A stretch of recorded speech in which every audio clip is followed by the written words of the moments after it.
Hey guys, how are you doing? I hope you're doing amazing. Nizere ko mumeze neza. Nanjye meze neza. Happy Wednesday and welcome back to the Digital Mom YouTube channel. Niba uri mushya hano, njye nitwa Josiane and I am the face behind the Digital Mom. So mama, today I want to tell you the truth. Not the internet the truth, not the motivational truth, but the real truth about online jobs. Ndashaka kukubwiza ukuri. I'm not here to motivate you today. I'm not here to tell you internet saturations today. I'm just here to tell you the truth about online jobs. Okay? So if you have tried online work before and failed, if you felt disappointed or scammed or confused, this video is for you. Niwe nshaka tuvugana uyu munsi. Niba you feel like you're confused, if you feel like you're disappointed or you are scammed with the online jobs, I mean, grab your cup of tea and just sit here. Let's talk, let's dive in and see what was going on. Okay, so hari ibintu byinshi buriya batakubwira iyo ugiye gushaka akazi kari online. If you want to start to go in the online work industry, hari ibintu byinshi batakubwira. I'm telling you, kubijyanye n'akazi ko kuri internet. So uyu munsi reka mbikubwira uko biri. Ngiye kubikubwira uko biri. Stay with me because this might save your time, your money and your stress as well. So ntujye kure tugumane. But first and foremost, let me say this clearly. Banza wibwire ko you're not stupid, you're not slow, you're not cursed. Kubera ko maybe you tried before to find gigs online bikanga. You're not cursed, my dear mama. You're not, you didn't fail. You're not stupid.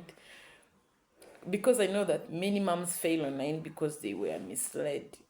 So not because they were lazy. So now in the shakubwira ko the problem was that you were misled.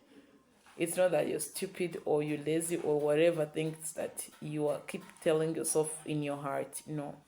You can make it again. So buriya akenshi kuba online udakunze kubikora ngo ubone biri gukunda. The problem si uko nyine utazi kubikora, ahubwo nuko wabikoze mu buryo butari bwa nyabwo. If I could say, you were misled. So nuko wakurikiye amakuru atariyo, nuko like you felt like what I should say, if I could say, no, you were given wrong information, and that is what we need to talk about today. I want to give you right information. I want to give you clarity, exact clarity about the online work today. So the first truth is that online jobs are not quick money. Icyo, keep that in mind. When you come on an online market, don't think that you're going to get your quick money. Nkuko abantu benshi babyibwira bavuga ngo gukorera online ni ibintu byoroshye. Ntago ari ibintu byoroshye. It's not an easy money. It's not a quick earned money. No. This is the truth. This is the first truth no one tells you. Abantu benshi ntabwo bababwirwa yuko online jobs atari quick money. It is not quick money pay. Abantu benshi baza gukorera online yibwira ngo I'm just going to there and uploading uturil tungahe ngo mbe monetize ntangire kubona amafaranga. I'm telling you that uri kwibeshya. You're telling yourself wrong things. Impossible things. So anyone promising instant income is trying you or selling something. Umuntu ntabwo ukora ikintu tubona amafaranga rwose abakubeshya cyangwa se ari ikintu ashaka kugurisha kwamamaza. But the truth is that online money is not an easy earned money. Na amafaranga rwose tubona just in a second nkuko bamwe bari kubitekereza. So nta kazi ko kuri internet kabyara amafaranga vuba. Ubimenye nta online work is like farming. Akazi ko online ni nk'ubuhinzi. You first need to prepare the land, you plant the seed, you water and you wait. The same applies to the online work. You first have to do something. You first have to come and show us what you can help us, and you wait. You keep on. You maintain the consistency, and then you wait for hours. Kugira utangiye consuming content yawe, kugira utangira gukoresha digital product yawe or whatever else that you're bringing in online. ntabwo rero ari ibintu uzaza uyu munsi ngo ejo bibe byikoze rwose. Niba ari nako wabyibwiraga, tuza tuza iyakire, ntabwo ariko bizagenda. The second truth that I want to tell you, it is that skills comes before money. Iki kintu cyumve ukiteho, ugishyire no mu ntekerezo zawe. When you don't have skill, don't think that you're going to make money, because online skills comes before money. Mbere yuko utekereza kubona amafaranga, abanza utekereze what you have, what are you selling, what are you solving here on internet, what is it that you're bringing in new in this industry, you know. Banza ukibaze mbere yo gutekereza kuvuga ngo uzakorera amafaranga. No, because skills here comes before money. Most moms want income first then skills, kandi rwose that alternation is impossible. You first need to have a skill for you to make money, kubera ko you will only get money if you have learned how to monetize your skill. Rero I'm not seeing you monetizing something that you don't know. This is why you first need to have a skill before you think of having money. Okay, so online work is the opposite of that. Ubumenyi burabanza, amafaranga akaza nyuma. You must learn something before you think earning online. You should, like, if you want to be a virtual assistant, you need to learn tools. Aba virtual assistant bakoresha iki? What are the tools that people will need while they are asking me this service? Ukabanza ukaziga izo tools, ukazimetriza, ukabuzizi, like uzi kuzikoresha. I'm not saying that you're going to be a professional in this, but you should have the basic knowledge of the tools that people need in virtual assistantship. Niba ugiye kuba umu content creator, you must learn consistency. Kubera ko you can't create a content today ngo ugende ngo uzagaruke the next month umbwire ngo your content yawe is our consumed. No, it's not going to be consumed. You know, ugomba kwiga ni gute ndi buhozeho sasa. If you want to be a content creator, please first learn how you're going to be consistent. If you want to be a freelancer, you should learn communication. Ntabwo uzaza hano uvuge njyewe I am a freelancer, I do help people, you know, this ABCD influencing industry. Why you don't know how to communicate? No one is going to get on you. Rero banza wige, shaka skill, ubone gutekereza amafaranga. Abantu benshi rero dutekereza amafaranga mbere ko dutekereza skill, and that is wrong. You need to first think of a skill mbere yuko thinking of money. So no skill equal to no money, no stable money goes. If you want stable income, you first have a skill. Okay? In the truth, not everything online is for you. Ukundi kuri abantu benshi batakubwira nuko it's not everything that is online is designed for you. Believe me or not. I know this one hurts, but it is important. Ntabwo ibintu byose biri online ari ibyawe. Ntabwo ibintu byose wabonye abantu bakora online nawe uri bubikore ngo bikunde, kubera ko wowe nyine you are just unique as you.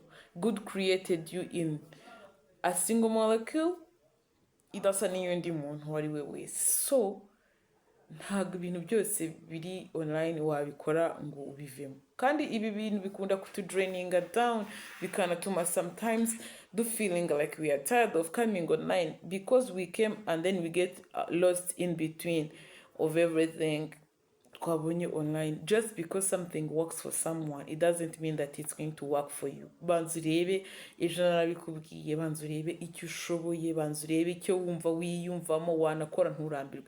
Not because Josiane akora ibi ngibi ko nawe ari byo ugiye gukora, because you and Josiane are two different people, you know.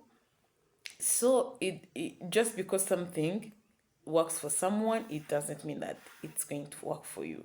Ntukagereranye urugendo rwawe n'urw'abandi. Urugendo rwawe ruri unique nkuko nawe uri unique, you know. Ntabwo bivuze ko ikintu cyankoreye nawe kizagukorera. Shaka icyawe, shaka agashya kawe, mbese shaka agashya kawe, you know. I know that some moms ushobora gusanga they do well in teaching, they do well in writing, they do well in organizing, ako ugasanga abandi birabafailing. Not because those who failed they are lazy, but because it's not theirs, it's not their calling. So others fail because they follow trends instead of strength. Nitukagwe muri kino kintu cyo kumva like iki kintu cyo kiri gutrendinga now, like freelancing niri gutrendinga, affiliate marketing niri gutrendinga, niyo twakagombye gukora. No, it doesn't mean ko niba affiliate marketing ari gutrendinga nawe ari uri bukore. Ushobora gukora ibindi, you can do tutoring n'ibindi. Ntabwo bivuze yuko ibyo abandi bari gukora ibyo nawe bizagukorera. Okay, yes. Ukundi kuri ukeneye kumenya when you want to come online, niba ushaka kuza kuri iyi mihanda, get in your mind that consistency beats motivation. Here you don't need motivation every day. Yego nyine nk'umuntu ka motivation kabari ngongo, but it is not that you need every day. You just need a routine. Ibintu bya routine twabirebyeho, niba waracikanywe, you can scroll down ukareba iyi video ivuga how we deal with the routines. Like kora bike ariko ubikore buri munsi uhozeho, you know. Iminota 15, like 15 to 60 seconds a day is enough if it is done consistently kugira ngo waningo online. Ariko if you come and then you do 2 hours then you disappear, algorithm is not going to know you. Nta kintu rwose bizagufasha.